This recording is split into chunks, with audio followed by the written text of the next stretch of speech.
Halo semuanya, selamat datang di pembahasan kita kali ini. Hari ini kita bakal membongkar sebuah realita yang mungkin tiap hari lewat di depan mata kita, tapi jarang banget bener-bener kita pahami. Coba bayangin, saat kita lagi berhenti di lampu merah atau lewat di sudut-sudut kota, sering kan kita lihat anak-anak jalanan. Jujur aja, stereotip apa sih yang pertama kali muncul di kepala kita? Mungkin kita mikir, paling ini anak-anak nakal, atau paling mereka cuma cari-cari masalah aja. Nah, hari ini, kita bakal melihat jauh melewati stereotip harian itu. Kita akan membedah sebuah jurnal akademik yang sangat membuka mata dari Sosial, Jurnal Penelitian Ilmu-Ilmu Sosial.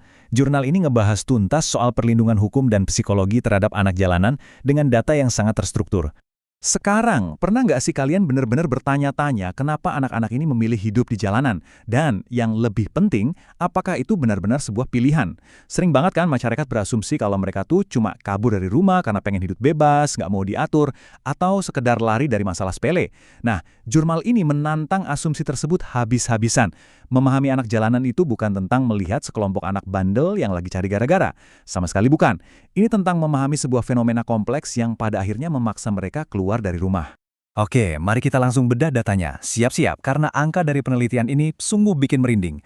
92,3%, bayangin, hampir semuanya. 92,3% remaja yang menjadi anak jalanan berada di sana untuk satu alasan utama, untuk cari uang dan bantu orang tua mereka bertahan hidup. Ya, cuma sebagian kecil banget yang ngejawab murni karena pengen ninggalin rumah.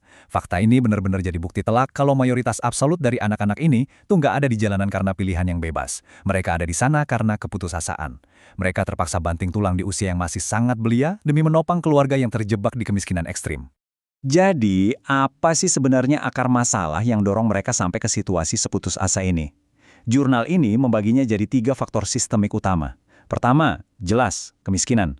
Kayak yang baru aja kita bahas, himpitan ekonomi ini benar-benar jadi motor penggerak utamanya. Kedua, faktor keluarga. Ini biasanya dipicu sama keluarga yang nggak harmonis. Bisa karena pernikahan dini yang ujung-ujungnya ketidaksiapan mental, atau krisis ekonomi kayak PHK massal yang bikin masalah keluarga makin runyam. Dan yang ketiga, faktor lingkungan. Gini ya, di lingkungan yang sangat miskin, anak itu seringkali dianggap sebagai aset untuk cari uang. Akhirnya, lingkaran pergaulan mereka mentok di sesama anak jalanan yang sama-sama lagi berjuang cuma buat bisa makan hari ini. Jadi, ini murni kegagalan struktural, bukan sekedar kemauan anak. Coba deh kita bandingin dua dunia yang beda banget ini. Di satu sisi, masa kanak-kanak yang normal tuh kan idealnya diisi sama main, belajar di sekolah, dan tumbuh di lingkungan yang aman dan terlindungi. Tapi di sisi lain, realita anak jalanan ini berbanding terbalik 180 derajat. Masa kecil mereka dirampas abis-abisan oleh tekanan untuk bertahan hidup setiap hari. Alih-alih main ketawa-ketiwi bareng teman, mereka malah harus ngadepin kerasnya jalanan yang memicu trauma kompleks dan depresi. Bayangin aja, anak sekecil itu yang harusnya pusing mikirin PR matematika, malah harus mikirin keluarga gue hari ini bisa makan gak ya? Dan beban yang mereka pikul tuh nggak cuma sebatas capek fisik karena kerja seharian loh. Ada luka psikologis yang nggak kelihatan, tapi dalam banget. Jurnal ini menyoroti dampak psikologis yang jujur aja mengerikan. Mulai dari perasaan diasingkan dari masyarakat, rentang banget kena penyiksaan, kekerasan fisik, bahkan kekerasan seksual di jalanan. Belum lagi tekanan jiwa dan depresi berat. Saking frustrasinya, kadang hal ini bisa berujung fatal.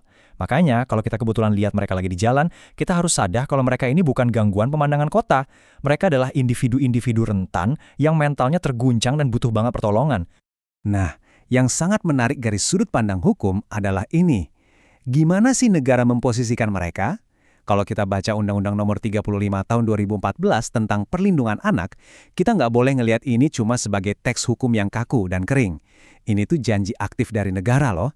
Ini jaminan sah bahwa setiap anak tanpa terkecuali punya hak asasi untuk hidup, tumbuh, berkembang, dan dilindungi dari segala bentuk kekerasan dan diskriminasi. Hukum itu menuntut kita, menuntut negara, untuk ngembaliin hak-hak mereka yang selama ini terampas begitu aja di kerasnya jalanan. Terus, teorinya bagus, hukumnya ada, tapi praktiknya di lapangan gimana? Jurnal ini ngasih lampu sorot yang sangat terang ke peran rumah singgah atau rumah pemberdaya anak. Karena gini, solusinya nggak bisa tuh sekedar merazia atau ngusir mereka dari jalanan. Harus ada pemberdayaan yang jelas. Langkah pertama, kasih mereka tempat bernaung yang aman dulu. Langkah kedua, pendampingan sosial, relawan harus turun langsung, interaksi dan bantu urai masalah mereka. Dan langkah ketiga, yang menurut saya paling krusial buat pemulihan mental mereka, adalah mengubah pola pikir. Proses mengubah pola pikir ini ibaratnya game changer banget. Ada satu kalimat di jurnal ini yang benar-benar mengena. Pembinaan diharapkan dapat mengganti pola pikir anak jalanan yang negatif menjadi positif. Ini merangkum seluruh tujuan pemberdayaan. Anak-anak yang udah kelamaan libur di jalanan itu sering banget ngerasa dirinya tuh nggak berharga, sampah masyarakat, dan ngerasa masa depannya udah hancur lebur. Nah, pemberdayaan ini tujuannya memutar balikan perasaan itu. Numbuhin lagi rasa percaya diri mereka, bikin mereka sadar kalau mereka itu berguna, dan yang terpenting, bikin mereka yakin kalau mereka punya hak atas masa depan yang sama cerahnya dengan anak-anak lain. Sebagai penutup ulasan kita hari ini, ada satu ungkapan yang sangat pas. Masa depan sebuah bangsa terlihat dari bagaimana mereka memperlakukan anak-anaknya yang paling rentan. Jadi, pertanyaannya sekarang buat kita semua. Apa langkah kecil yang bisa kita lakuin saat kita papasan sama mereka esok hari? Mungkin kita bisa mulai dengan satu hal simpel, ubah cara pandang kita. Dari yang tadinya tatapan menghakimi, menjadi tatapan yang penuh empati. Terima kasih banget udah ngikutin pembahasan yang membuka mata ini sampai habis. Jangan lupa untuk tekan tombol subscribe di channel ini ya, biar kalian gak ketinggalan ulasan-ulasan materi menarik kita berikutnya. Sampai jumpa!